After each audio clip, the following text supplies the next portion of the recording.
নারায়ণগঞ্জ মহানগরীর সংগ্রামী আমির জননেতা মাওলানা আব্দুল জব্বার, জননেতা মাওলানা আব্দুল জব্বার।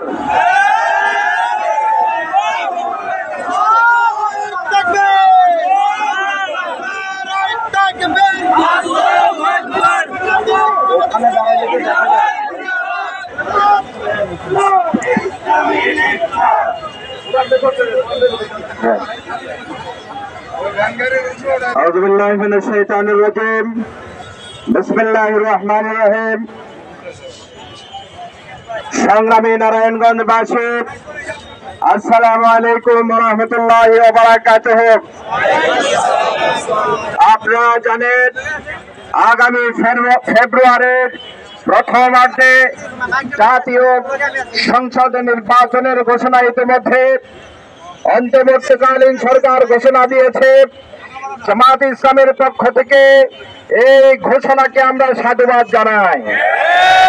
কিন্তু জাতীয় অত্যন্ত 5টি গুরুত্বপূর্ণ বিষয়ে জামাত ইসলামী দেশব্যাপী জনমত গঠন করার লক্ষ্যে গত কয়েকদিন ধরে জেলা, মহানগরী, উপজেলাতে বিভিন্ন জায়গায় আমরা কর্মসূচি পালন করে আসছি।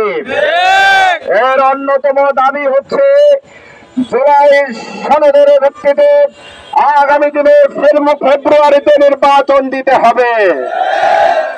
কারণ জুলাই যেটি সংগঠিত হয়েছিল সেটি হচ্ছে দীর্ঘ 15 বছরের ফ্যাসিবাদের জুলুমে নির্যাতনের মধ্য দিয়ে, এক জনবিস্ফোরণের মধ্য দিয়ে এক ঐতিহাসিক গণ অভ্যুত্থান এখানে সংগঠিত হয়েছিল। সুতরাং জুলাইকে বাদ দিয়ে জুলাই সনদের ভিত্তি ছাড়া এদেশের যে জাতীয় নির্বাচন আগামী দিনে অনুষ্ঠিত হবে সেই নির্বাচনকে জাতি কোনোভাবে মেনে নেবে না। এজন্য বলছি, শহীদদের যদি আত্মত্যাগকে আমরা স্বীকার করতে চাই, বাংলাদেশের মানুষের আকাঙ্ক্ষাকে ধারণ যদি করতে চাই, তাহলে জুলাই জাতীয়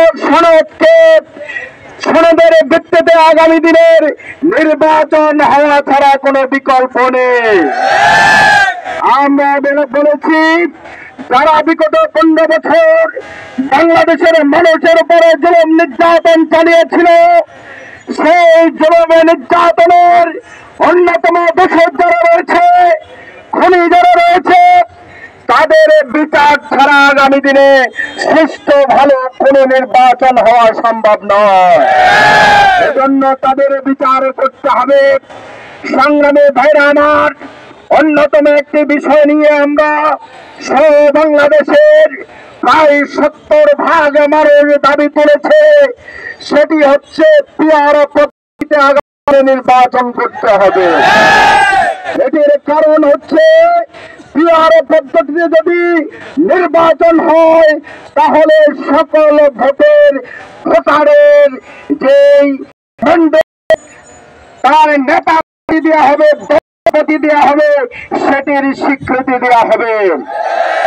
পিয়ার পদ্ধতিতে যদি নির্বাচন হয় তাহলে বাংলাদেশে হাসিনার মতো আর কোন স্বৈর শাসক বাংলাদেশে আসবে না। পিয়ার পদ্ধতিতে যদি নির্বাচন হয়, এখানে মনোনয়নের যে বাণিজ্য চলে সেটি বাংলাদেশ থেকে বন্ধ হয়ে যাবে। তার চাইতে আমরা বলেছি, বাংলাদেশে বিগত 53 বছরে যতগুলো নির্বাচন হয়েছে সেই নির্বাচন কি সুস্থ? প্রতিটি নির্বাচন অভিযোগ উঠছে সেখানে সূক্ষ্ম বা স্থূল বড় ধরনের জাতি হয়েছে, অভিযোগ এসেছিল। মানুষ পরিবর্তন চায়, দেশের সিংহভাগ মানুষ যেহেতু এই পরিবর্তন চাই পিয়ারের মধ্য দিয়ে, আশা করি আগামী দিনের যে নির্বাচন হবে, নির্বাচন কমিশন আমলে নিয়ে অনতিবিলম্বে যখন জাতীয় সংসদ নির্বাচনের তফসিল ঘোষণা করা হবে, সেই তফসিলে পিয়ারের পদ্ধতির ব্যাপারে যে যাতে ফাইনাল নোটিশ দেওয়া হয় সেটি আমরা আশা করছি।